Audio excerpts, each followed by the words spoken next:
All right, hello, you knife nuts. This is Mitchell here from Cut and Carry. I'm gonna do a little opinion slash review on my 940. I've had this knife a long time now. This is the first real knife I bought that started me down the foxhole, rabbit hole, whatever you want to call it. Yeah, I've got a lot of knives since, but this one has always been in my collection and always will be. I love it. I absolutely love it. I do not love the price. So when I first bought this, I sort of kept it as like a shelf queen because I paid well over 300 bucks. Now they're up to 340 Canadian, around 245, 250 US, which is a fair chunk of change, especially for aluminum NS30.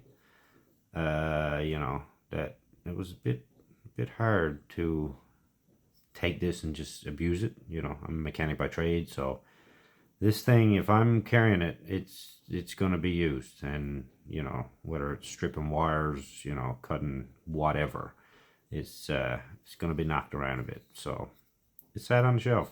I carried it obviously for special occasions or if I was going out to supper or stuff like that. But I came to my senses and realized that this knife is not for that. This is a hard use knife.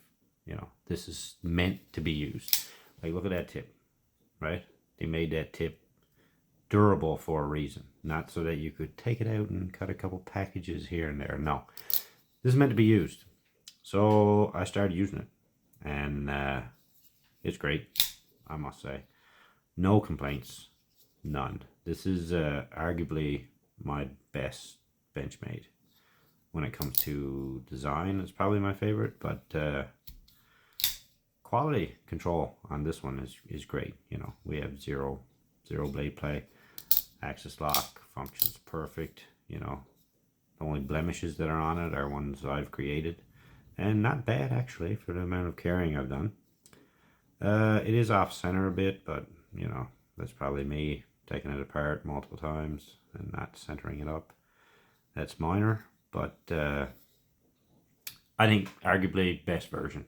You know, you got this beautiful green, like a, you know, OD green, military green, whatever you want to call it, and that purple backspacer. Just, ooh, beautiful. That's what did it for me. That's what made me buy this knife, is that purple backspacer. I'm not gonna be honest. Even when I seen the design, I was like, it's beautiful. Like, that knife is just crazy. It's so different. But then I seen that and I was like, oh yeah, gotta have it, gotta have it. I'm a sucker for purple, sucker. So as you can probably tell, my bracelet that my daughter made me. But yeah, you know, this knife is great. It's testament of time. Still in production. You know, all these years later, still selling. Multiple versions. You know, cannot complain with this knife. We got 3.4 inch blade length with S30V. We got overall 7.87, I do believe, close on there. Blade thickness is 0.115. You know, great. Like, don't get me wrong, these materials are fantastic, but for $340 Canadian and $245 US is a bit pricey. That's definitely pricey.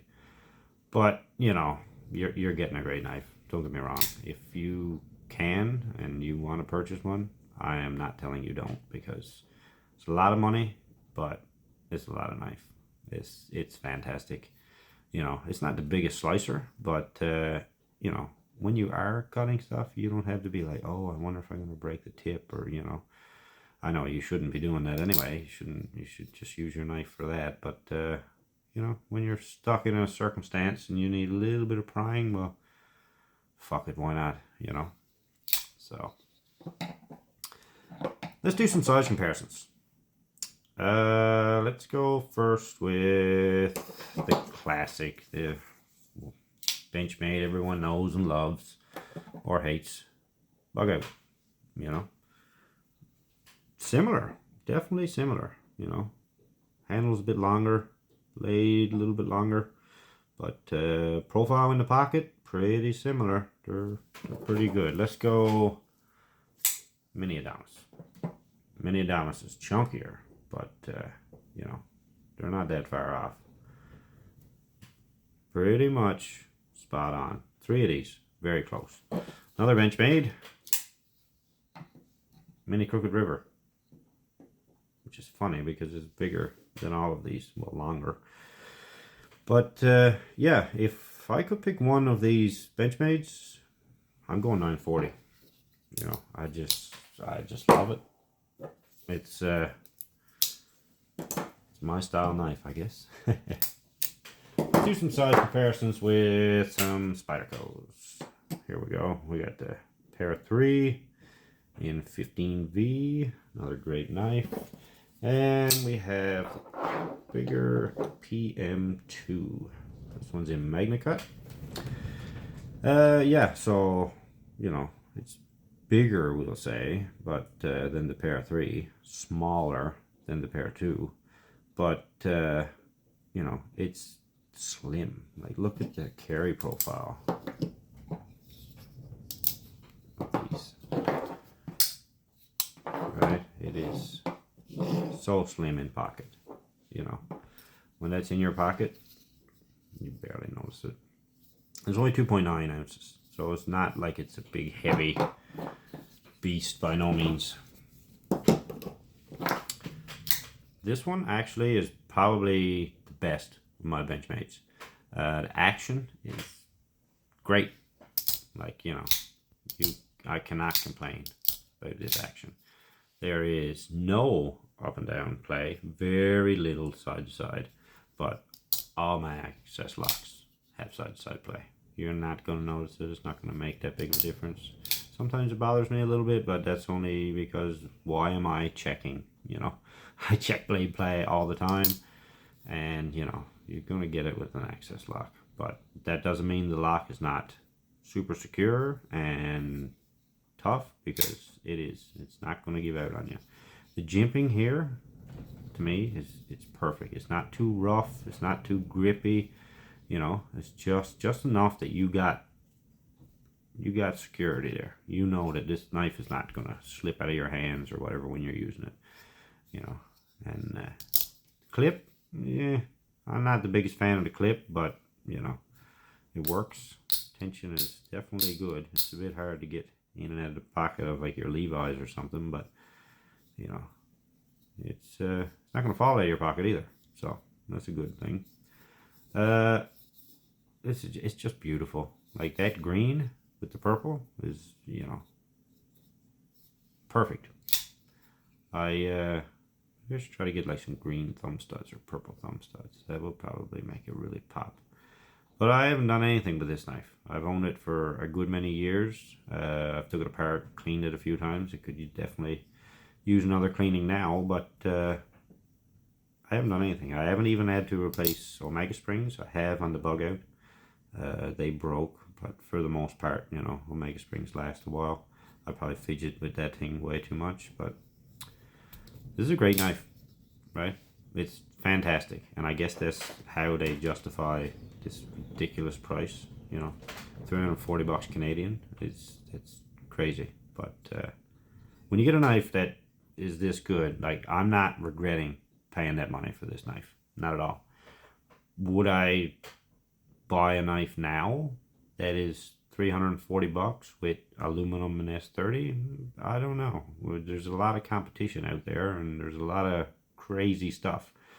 You know, if American made is a go-to for you, and you it's a must, you have to have it, then of course you're going to pay crazy money for it. But you know, there's some great knives out of China, out of Taiwan, out of a lot of places that are great. Don't get me wrong. I'd still prefer an American made, but I'm not going to exclusively own American made knives. If you're a great knife maker and you make fantastic product, I'm probably going to want it. So, but as for the Osborne, you know, it's a testament of time. Look at this blade shape, you know, reverse tanto, beautiful. This green aluminum with the purple back spacer. You know, this is just right up my alley. I love this knife. It always will be in my collection. It's not going anywhere. I'm not taking it out to trade it to someone, to sell it. This thing is, when it comes out of the case, it's going in my pocket. And, you know, it'll always be that way. And hopefully, maybe someday, one of my daughters might find interest in it, and maybe she'll like to have it. But as of right now, it's mine, and I'm going to use it. That's just my little 2 cents on the Osborne. I think it's a great knife. I think the price is out to lunch, but it's a great knife. Don't get me wrong. If you're looking at spending that type of money on a good US made knife, right here, 100%. You know, it's not the sliciest blade in my collection, not even close, but it's hard use, robust, will hold up to anything you throw at it, unless you're going doing some crazy stuff, you know, prying nails and stuff. Well, yeah, don't do that. But light prying, yeah, why not? Do it. You know, I love it. I hope you guys enjoy it, and see you next time.